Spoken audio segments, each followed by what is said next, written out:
O assunto da nossa entrevista no NGT Notícias de hoje é reforma tributária e eu converso com um dos maiores especialistas, o jurista e presidente do IPEDAFT, Dr. Kiyoshi Arada.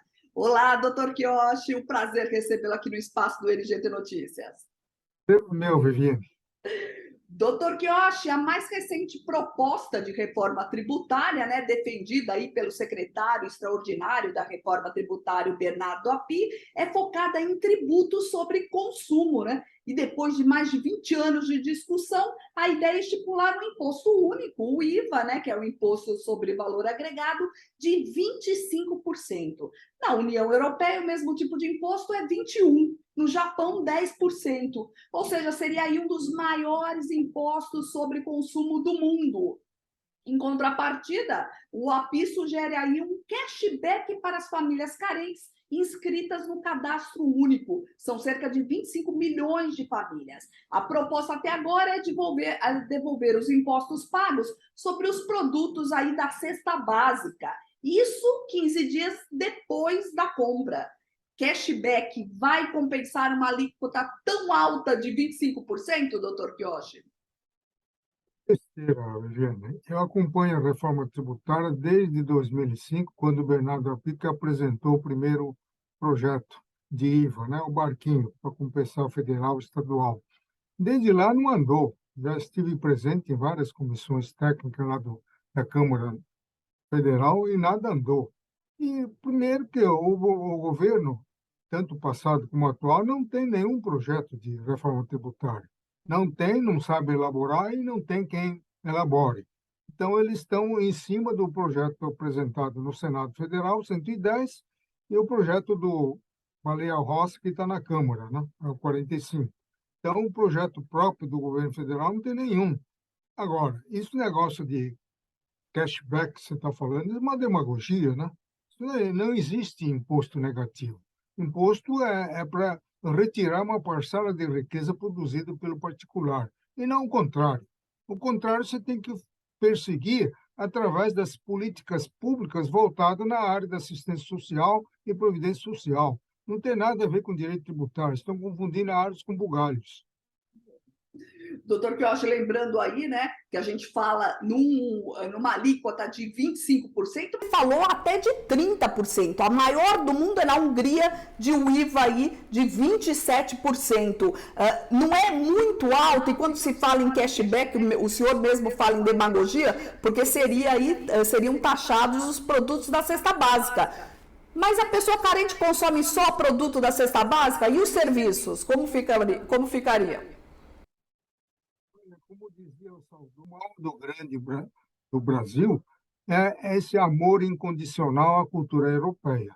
Importa as toneladas, as legislações europeias, muito mal digeridas, para aplicar uma coisa que serve num país unitário para aplicar num país federativo como o Brasil, com as desigualdades regionais gritantes em função do tamanho da extensão territorial do país, e chega a ocupar o quinto maior país do mundo, em termos de extensão territorial, com o sexto maior país em termos de população.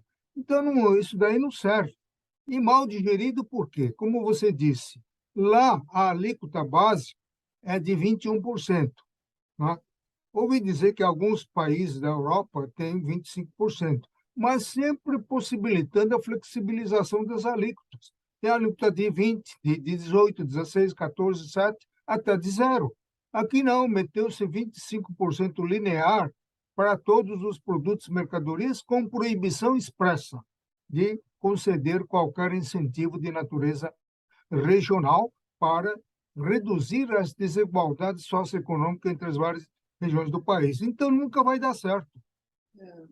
Doutor Kiyoshi, e uma experiência de cashback aí a gente tem no Rio Grande do Sul, Ele chama aí, o projeto chama Devolve ICMS, né? São R$ 400 fixos por família ao ano e são aí distribuídos aí para as famílias em 4 parcelas de R$ 100, ou seja, se paga primeiro o imposto e depois vem aí em 4, o governo paga aí para eles em 4 meses. São 450, cerca de 450 mil gaúchos que recebem isso, né? Isso, para fazer uma proposta dessa no Brasil, seria impensável, não é, doutor Kiochara? Pode até descambar para corrupção, né? É que nem Bolsa Família. Tem cara que está bem de vida, está lá dentro, lá usufruindo, né? Assessores parlamentares na Bolsa Família. Então, isso daí dá margem à corrupção. E é fruto da incompetência governamental de fazer um planejamento tributário, quer dizer, amoldar um projeto que caiba dentro do perfil da população brasileira, né? Considerando vários desníveis socioeconômicos, né? Então, como eles não sabem fazer isso, eles inventaram esse critério aí de cashback. Não tem sentido isso daí. Doutor Quiochi, então, falando ainda no IVA, né, a única grande economia do mundo aí que não tem o IVA são os Estados Unidos, né? No país, cada estado aí tem seu próprio regime sobre vendas em vez de um imposto federal. Mas a média dos impostos sobre consumo nos Estados Unidos é baixa, de 7,4%, né? Por aqui a implementação aí do nosso IVA estabelece uma autonomia nos estados para cobrar sobre o consumo uma taxa acima de 25%. Vai ser igual aquela confusão do ICMS, né? Cada estado vai cobrar a sua alíquota. Vai dar certo, doutor Pioche? Não, isso vai complicar em nome da simplificação do sistema tributário. Veja só que ironia, né? Eles vão simplificar complicando mais, né? Então, como você disse, lá a alíquota não é uniforme, não é? Lá sofre flexibilizações. Aqui mete-se 25% para todos. E ainda o governo faz o discurso de inclusão social, de poupar a classe pobre. Ora, o imposto de consumo atinge ricos e pobres ao mesmo tempo. Então, isso é uma contradição. Lá nos Estados Unidos, o percentual de incidência sobre renda e lucro é bem maior do que a incidência sobre o consumo. Lá no Japão, a mesma coisa. É um sistema inteligente que faz com que os ricos paguem mais impostos.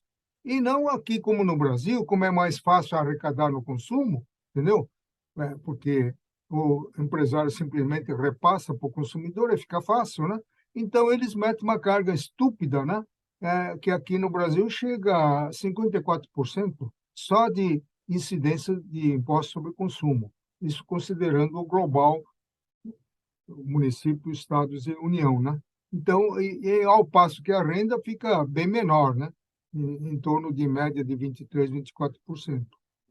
Doutor Quiochi, falando aí sobre a incidência de impostos sobre o consumo, né? O IVA brasileiro, a expectativa do API é que deve ter uma base ampla aí de incidência, né? O sonho aí é chegar ao patamar da Nova Zelândia, que é o país com base tributária mais ampla, cobre praticamente aí 100% do consumo, né? O índice de base tributária média da OCDE é de 54%. No Brasil, seria possível aí cobrir tudo com um único imposto? Não é possível por causa da forma federativa do Estado, né? A autonomia dos estados está no artigo 18 e a autonomia do município está no artigo 30. Então, essas pessoas que fizeram essas propostas não leram a Constituição e nem querem ler, porque o negócio dele é importar o modelo. E importou mal. Mudou o nome de IVA, não é? Que pelo menos tem um, uma, um conceito mais ou menos razoável, botou lá imposto sobre bens e serviços. Ora, serviço está dentro dos bens. É um conceito cujo limite é o céu. Então, é um conceito em aberto. Até o ato de você respirar pode ser tributado. Então, não tem sentido essa expressão, entendeu? Não se fala nem de operações. Operações significa o quê? Mercancia, ato comercial. Fala-se em incidência sobre bens e serviços, não é operações relativas a bens e serviços, é bens e serviços e ponto final. Quer dizer, deixar um conceito em aberto para a jurisprudência levar 50 anos, 60, 70, 80 anos para dizer o que é, é coisa de doido.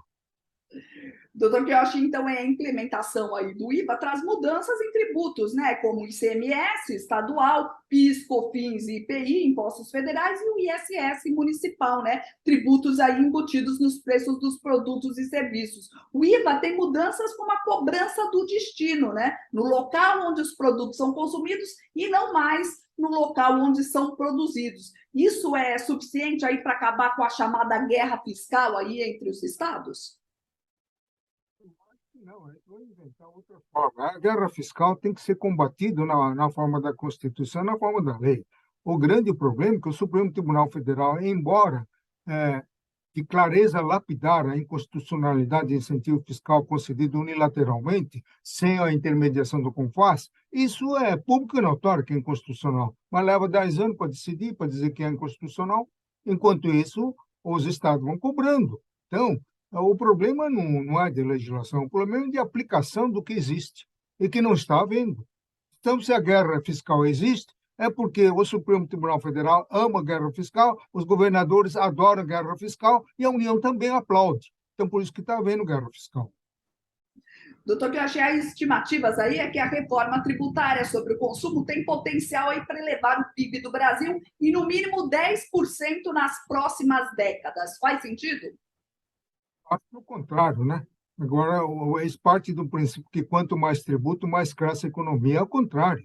Uma tributação mais branda, você propicia maior crescimento das empresas. E cresce de tal forma que eles podem até reduzir a alíquota, porque a quantidade compensa a quantidade de arrecadação. Mas quanto mais cresce, mais arrecada. Então, você tem que inverter o que está na atualidade. Como houve diminuição de receita, eles aumentam o percentual. Então, quando aumenta o percentual, decresce o quê? O crescimento econômico. Aí precisa aumentar de novo. Quer dizer, tem que inverter isso daí. Você diminui a carga fiscal, como se faz nos Estados Unidos. Quando há uma crise econômica, a primeira providência que os americanos fazem é reduzir a imposição tributária. Aqui não, aqui parece que aquela política de tributantes que acabe. Assim não dá certo.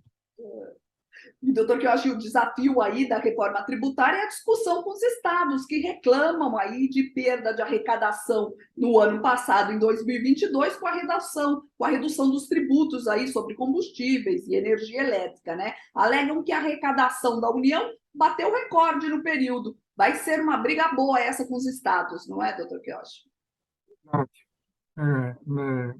A arrecadação depende muito da eficiência, né? Se nós temos um sistema judiciário que leva 15 anos, Viviane, para resolver uma execução fiscal, a União tem mais de 2 trilhões na dívida ativa para cobrar. E se cobrasse tudo isso, você poderia até diminuir a carga tributária, entendeu? Mas não. Eles botam a carga tributária lá em cima, arrecada mal, vai parar no judiciário e ninguém se mexe. Assim não dá. E a ideia aí do nosso secretário extraordinário é fatiar a reforma tributária, né? Nesse primeiro semestre seria o imposto sobre consumo e o que precisa ser discutido em seguida. Isso, é claro, se a reforma avançar, né? O que é urgente na reforma para o senhor no Brasil?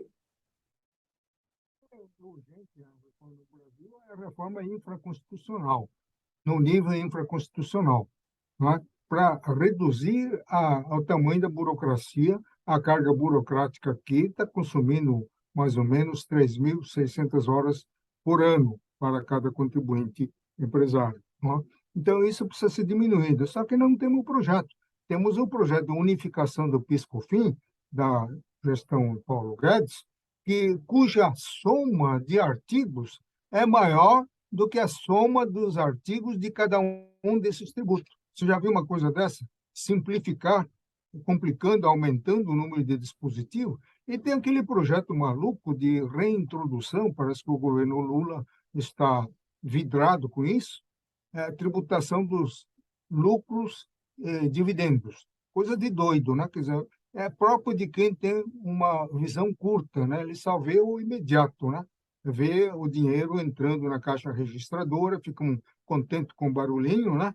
Mas não consegue ver o horizonte, né? Que isso vai ser um desastre a longo prazo, né? Doutor Quiocha, a gente passou, então, os últimos 4 anos aí falando também da reforma tributária, e como o senhor falou também, trouxeram aí propostas mais complicadas do que simplificar todo o sistema tributário, e agora quase 100 dias de governo Lula e nada de apresentar uma proposta realmente concreta para se debater. O senhor acha que sai alguma coisa no primeiro semestre e vai se avançar aí? O Brasil avança numa reforma tributária nesse governo Lula? Se o Supremo Tribunal Federal aplicar a Constituição, tanto a PEC 45 como a 110, que os senadores querem aprovar a toque de caixa, não é? Vai dar na inconstitucionalidade, porque importar o modelo da Europa, como França, Itália, Alemanha, que são países unitários, e não há problema de divisão do bolo tributário. Lá é o governo central e ponto final. É como na monarquia brasileira do tempo do Império, não é? Então, não há interferência. Agora, aqui precisa assegurar a autonomia político-administrativa para os estados e para os 5.560 municípios. Então, cada um tem que ter um imposto próprio. Imagine tirar o ISS do município, que é o imposto de maior arrecadação, e tirar o ICMS dos estados, que é o imposto de maior arrecadação, representando mais de 80% da arrecadação tributária do estado, é o ICMS. Por conta da Lei Complementar 194, que não é que reduziu, disse que não pode tributar combustível com percentual superior à tributação da mercadoria em geral. Foram à guerra, foram 21 estados, foram no Supremo Tribunal Federal contra essa lei. Imagina, então, você suprimir de todo o ICMS. Então, o autor da proposta, Viviane, sabe que vai quebrar o Estado, então botou lá um artigo lá no projeto. Fica concedido o prazo de 50 anos para a União refazer as perdas de arrecadação dos estados. Então, ele sabe que vai quebrar o Estado. Se sabe que vai quebrar, por que faz? Doutor Quiocha, realmente reforma tributária vai tomar muito nosso tempo aqui, nossa discussão, ainda em muitos outros programas. Queria agradecer sua presença no NGT Notícias. Eu agradeço, Viviane. Esse foi o jurista e presidente do IBEDAPT, doutor Quiocha Arada, conversando com a gente aqui no NGT Notícias. Muito obrigada pela sua companhia e eu te aguardo na próxima edição. Até mais!